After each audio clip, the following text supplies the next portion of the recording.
کائنات میں اربوں کہکشائیں ہیں، ہر کہکشاں میں اربوں ستارے ہیں، لیکن ان سب میں ایک پراسرار اور خوفناک شے موجود ہے، بلیک ہول۔ یہ کائنات کے سب سے طاقتور مقامات ہیں، جہاں وقت رک جاتا ہے، روشنی غائب ہو جاتی ہے اور فزکس کے تمام اصول ٹوٹ جاتے ہیں۔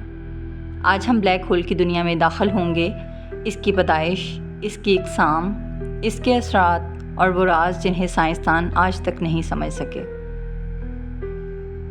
بلیک ہول کیا ہے؟ بلیک ہول ایک ایسا مقام ہے خلا میں جہاں کشش ثقل اتنی زیادہ ہوتی ہے کہ وہاں سے روشنی بھی باہر نہیں نکل سکتی، یعنی وہ روشنی جس کی رفتار سب سے زیادہ ہے وہ بھی وہاں قید ہو جاتی ہے۔ اس لیے اسے بلیک ہول کہا جاتا ہے، کیونکہ ہم اسے براہ راست دیکھ ہی نہیں سکتے۔ یہ بنتا کیسے ہے؟ ہر ستارے کی ایک زندگی ہوتی ہے۔ ستارے اپنے مرکز میں ایندھن جلاتے ہیں، یعنی ہائیڈروجن کو ہیلیم میں بدلتے ہیں۔ یہی عمل انہیں روشنی اور توانائی دیتا ہے، مگر جب یہ ایندھن ختم ہو جائے تو ستارہ اپنے ہی وزن کے آگے ہار مان لیتا ہے۔ وائٹ ڈوارف، چھوٹے ستارے، نیوٹران سٹارز، درمیانے سائز کے ستارے۔ بہت بڑے ستارے جب یہ مرتے ہیں تو ایک زبردست دھماکہ ہوتا ہے جسے سپر نووا کہا جاتا ہے۔ اس کے بعد اگر مرکز کا میس بہت زیادہ ہو تو وہ سکڑ کر بلیک ہول بن جاتا ہے۔ بلیک ہول کی اقسام۔ بلیک ہول کئی طرح کے ہو سکتے ہیں۔ اسٹیلیئر بلیک ہول بڑے ستاروں کے مرنے کے بعد بنتے ہیں۔ ان کا میس سورج سے 10 سے 20 گنا زیادہ ہو سکتا ہے۔ سپر میسو بلیک ہول یہ کہکشاؤں کے بیچ میں پائے جاتے ہیں۔ ان کا میس لاکھوں یا کروڑوں سورجوں کے برابر ہو سکتا ہے۔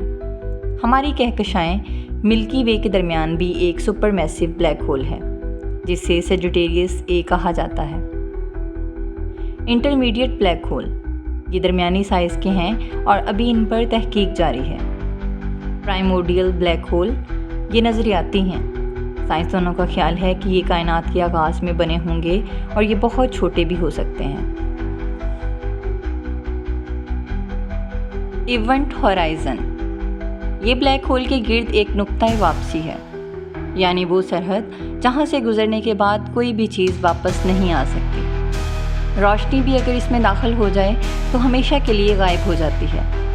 اس لیے ہم براہ راست بلیک ہول نہیں دیکھ سکتے، بس اس کے اثرات دیکھتے ہیں۔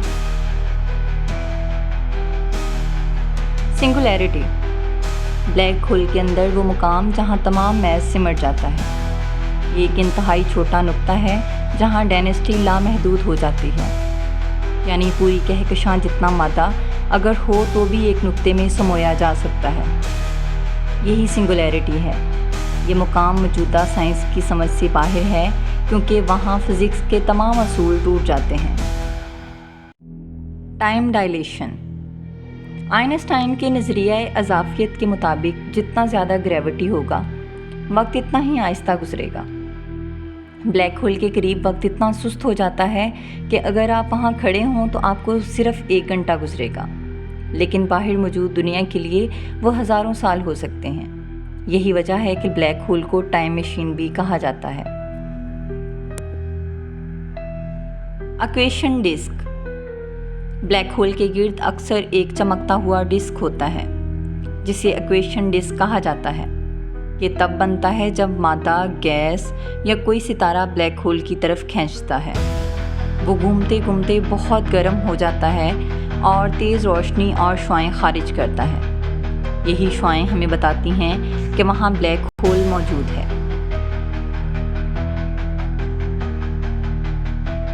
بلیک ہول کو دیکھنا کیسے ممکن ہوا؟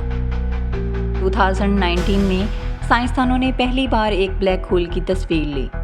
یہ تصویر کہکشاں M87 میں موجود سپر میسو بلیک ہول کی تھی۔ تصویر میں ایک نارنجی رنگ کا چمکتا ہوا دائرہ اور درمیان میں کالا سایہ دکھائی دیتا ہے۔